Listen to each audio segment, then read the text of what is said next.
All right, let's take you live now to a press conference by the UN Secretary-General.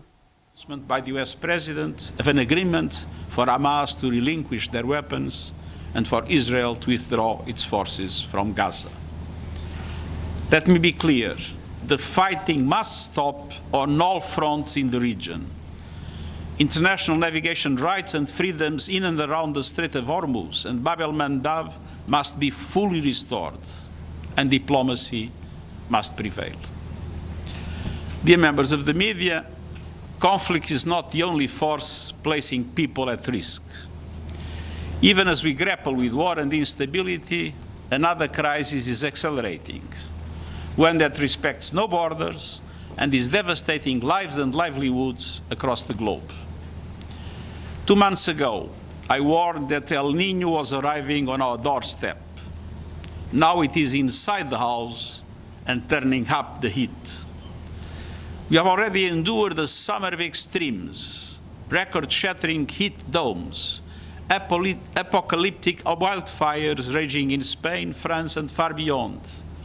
Thousands of lives lost in the scorching conditions, and global sea surface temperatures with records in June and July. But according to the latest science, this is only a warm-up act.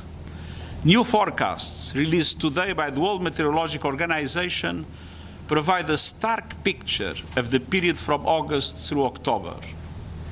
El Niño is strengthening, adding fuel to a planet already on fire. The Pacific waters driving it have never been this warm, this early in an El Niño, and temperatures are still rising. Today's latest news indicates sea surface temperatures in key monitoring regions to average nearly 3 degrees Celsius above normal. At the same time, WMO's outlook shows that through October, nearly every land area on Earth is expected to be hotter than normal. Taken together, that risks shattering every seasonal record and driving even more severe effects worldwide. We are in uncharted territory. And El Niño does not bring it alone. It profoundly affects the world's rainfall. India's monsoon is already running well below average. Forecasts point to worse ahead for a subcontinent where more than 1 billion people depend on the monsoon. Hotter and drier conditions are forecast from Central America and the Caribbean to parts of South America, South Asia, the Southwest Pacific, Europe, and Africa. The verdict is clear. The climate crisis is in overdrive. Extreme heat has long been called the silent killer.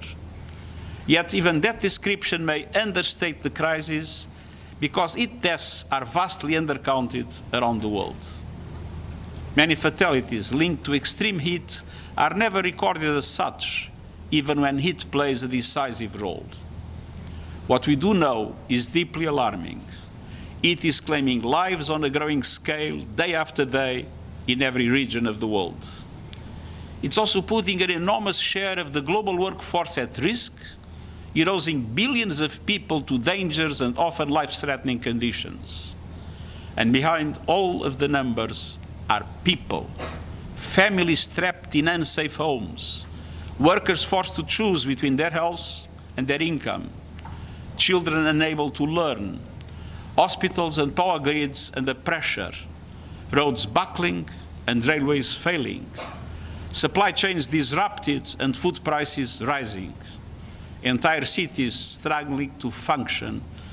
And while extreme heat is a global crisis, those who have done the least to fuel it are paying the highest price. Children, older persons, people with disability, outdoor workers, people living in informal settlements, and communities pushed to the margins. Extreme heat is widening inequalities, deepening hunger, weakening economies, and pushing development further out of reach. 2 years ago, this month, I launched a call to action on extreme heat. And since then, we have helped more governments improve forecasts and early warnings. More cities have adopted heat action plans, and over 250 have joined the Beat the Heat initiative. These measures are saving lives, but the planet is eating faster than our response. We need far more action on 4 fronts. First, protecting people before it becomes deadlier.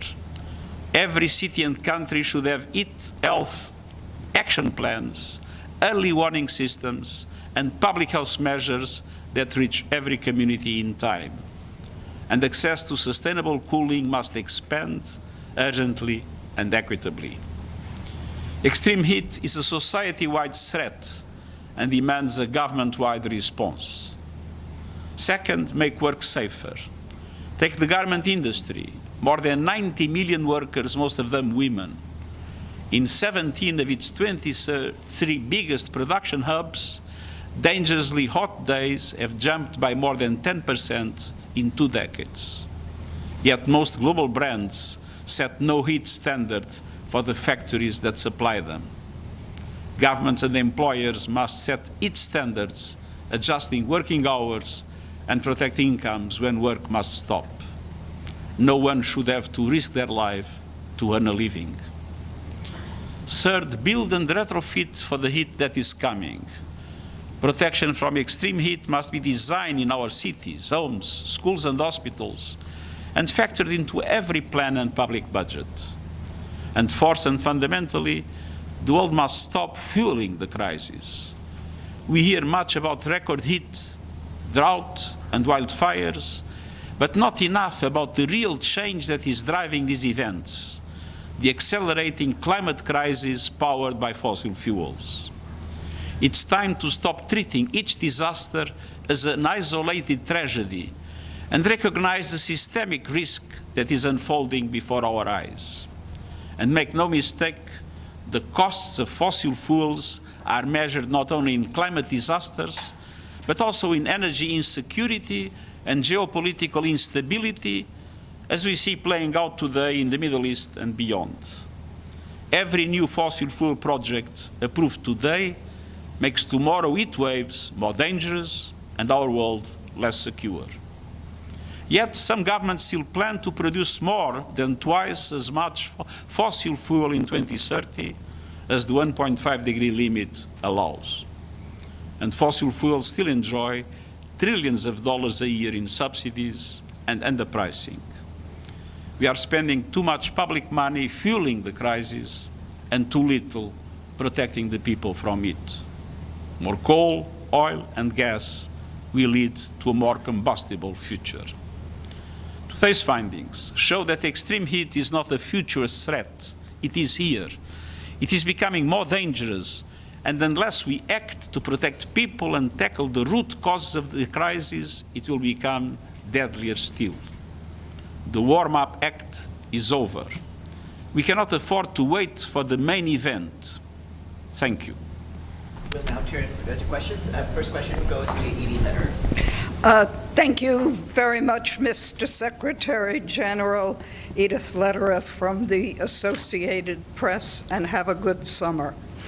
Since the climate is getting more extreme, especially with a super strong El Niño, why do you think world leaders and the public are paying less attention and don't make it more of a priority? And what could the United Nations and others do differently to change that and put it really on a front burner? I think there are 2 reasons that contribute to the fact that there is not enough conscience of the existential threat we are facing. One reason is that we are all extremely absorbed by the dramatic security crisis, namely the war in the Ukraine, the complex war in the Middle East, situations in Sudan, and many others that permanently attract and mobilize the international public opinion, forgetting other aspects that are sometimes an even more dangerous threat. And second, because there is a deliberate campaign, namely by the fossil fuel industry and some countries, in order to pretend that the problems that we are witnessing indeed do not exist. And what the UN must do is be more and more active in addressing this challenge, in naming the situations as they are and the responsibilities as they are, and mobilizing the public opinion to tell governments it's time to recognize this threat as an existential threat to us all that is killing lots of people and creating enormous problems to the most vulnerable people and communities. That is the UN Secretary-General there, António Guterres, speaking about the impact and the effects of El Niño, and also talking about just how devastating this has been on the ground. But also critical to note is how he, just ends off there by saying, just recognize the existential threat and also just, tell us what is behind these particular problems.